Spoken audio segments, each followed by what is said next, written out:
Hello student, আমি Tapas sir.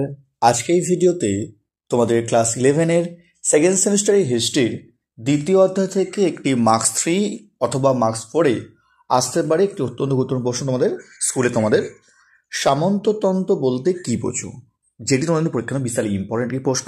এখনও চ্যানেলটিকে সাবস্ক্রাইব করনি, অবশ্যই চ্যানেলটিকে সাবস্ক্রাইব করে রেখো এরকম ভিডিও সবার আগে পাওয়ার জন্য। আর তোমাদের ক্লাস 11-এর যাবতীয় সাজেশান বলো, সিলেবাস বলো বা নোটস বলো, তোমাদের জন্য একটা প্লেলিস্ট করে দেওয়া আছে। যারা দেখোনি আগের ভিডিওগুলি তারা অবশ্যই পারলে কিন্তু দেখে নিও।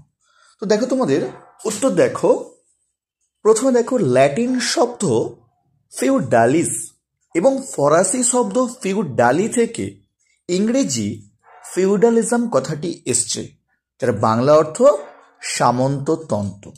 এই সামন্ততন্ত্রের সংজ্ঞা নিয়ে বিভিন্ন ঐতিহাসিক বিভিন্ন অভিমত দিয়েছে, ঠিক আছে? অর্থাৎ সবার মতামত কিন্তু সমান নয়, একজন ঐতিহাসিক কিন্তু একটা মতামত দিয়েছে।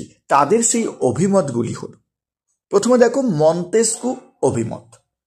মন্তেস্কু মনে করেন ওপর থেকে মানে উপরতলা থেকে নিচের দিকে ক্রমশ হ্রাস পেতে মানে কমতে থাকা সরকারি অধিকার ও ক্ষমতার বিভাজিত যে কাঠামো, সেটিই হচ্ছে সামন্ততন্ত্র। অর্থাৎ উপর থেকে যত নিচের দিকে যাচ্ছে তত ক্ষমতা কিন্তু আস্তে আস্তে কমতে থাকছে। এই যে কাঠামো, এটাকে কিন্তু সামন্ততন্ত্র কিন্তু বলছে কে?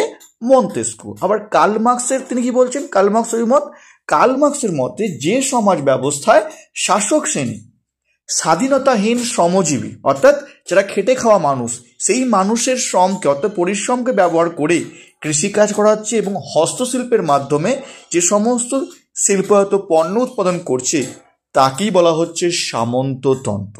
এবার আসবো পরের পেজ। দেখো তোমাদের নেক্সট, দেখো তোমাদের পরের পয়েন্ট, মার্ক ব্লকের অভিমত।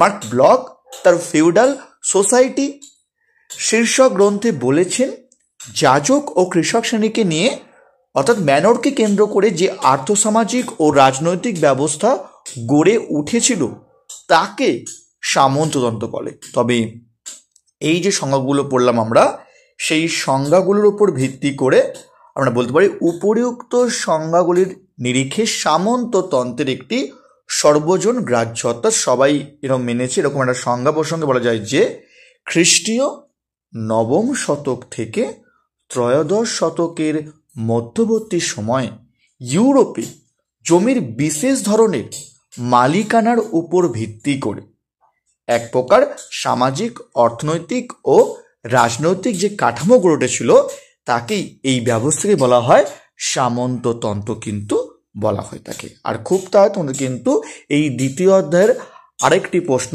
সামন্ততন্ত্রের বৈশিষ্ট্য, ওই প্রশ্নের উত্তর নিয়ে আলোচনা করবো। যারা এখনও চ্যানেলটিকে সাবস্ক্রাইব করনি, অবশ্যই চ্যানেলটিকে সাবস্ক্রাইব করে রেখো এরকম ভিডিও সবার আগে পাওয়ার জন্য। তো আজকের মতো এটুকুই। খুব তাড়াতাড়ি তোমাদের জন্য পরের প্রশ্নের উত্তর নিয়ে খুব তাড়াতাড়ি আসবো।